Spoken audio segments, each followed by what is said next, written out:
happens. Okay. Whoop. So here we are again. I went ahead and did it. Tried the vacuum idea, and it worked a little bit. The bottle kind of couldn't take much of the vacuum pressure, but I wasn't putting the nozzle directly against the hole I had made in the bottle, in the side of the bottle. I was just kind of like holding it close because the vacuum pressure was strong enough that it could pull. It still was able to pull through, and it managed to suck all the way through. Now, I'm still not confident because one of the first things I had ever had like when we first bought the store from the previous owner, and um, I had to do two things to this garment printer, but as like one of my first tasks, and then my second. I think that was actually my second task because the first one was fix the heat press because it went caught on fire. Now, I had to replace those tubes, which was a nightmare because it replaces it with the conversion kit and it didn't have instructions, so I wrote them up afterwards. But I kept having problems with the yellow not going through. Turns out that the automatic maintenance mechanism, the part that um, most of the tubes are that comprise it, like all those branching tubes down here, and the ones coming straight off the caps are double wall tubes, kind of like the old ink tubes up here used to be.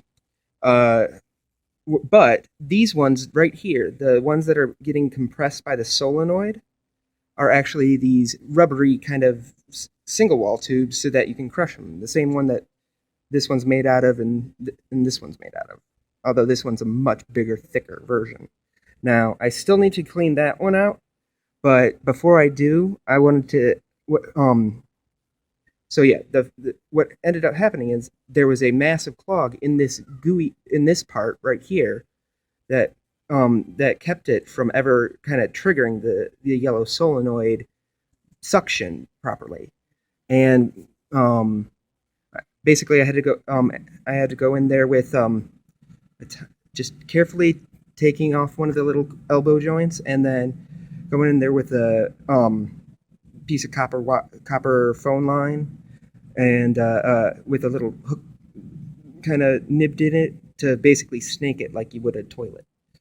I don't have a copper one, so I'm just using a twist tie today. But I'm gonna, since yellow, I can actually see through it and know that it's good. I'm gonna do it to blue, red, and black, just to see if there's any like massive buildup in there that could potentially cause problems later. Since I already am this far into it, I might as well. So let's see if there's anything left in there.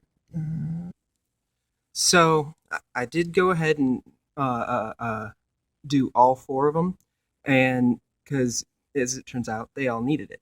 So uh, here I've actually removed the little squeeze tube, so you can sort of see what's going on. Um, that little pinch point right there that you see where it's kind of compressed, that's where the solenoid kind of the pinches the tube, and that so that it uh, the vacuum pressure can't go through that particular tube. Um, what looks like it happens over time is that the the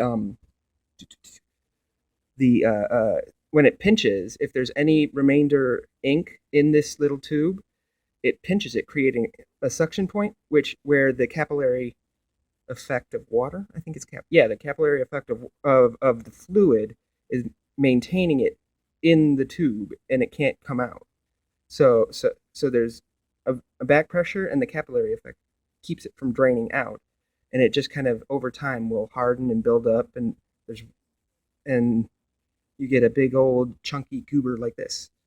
So let's see if I can quickly uh, show you exactly what happens. Hold on one second.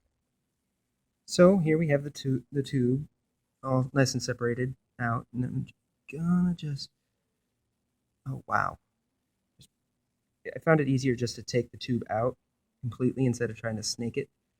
But yeah, that is the hardened ink, magenta ink.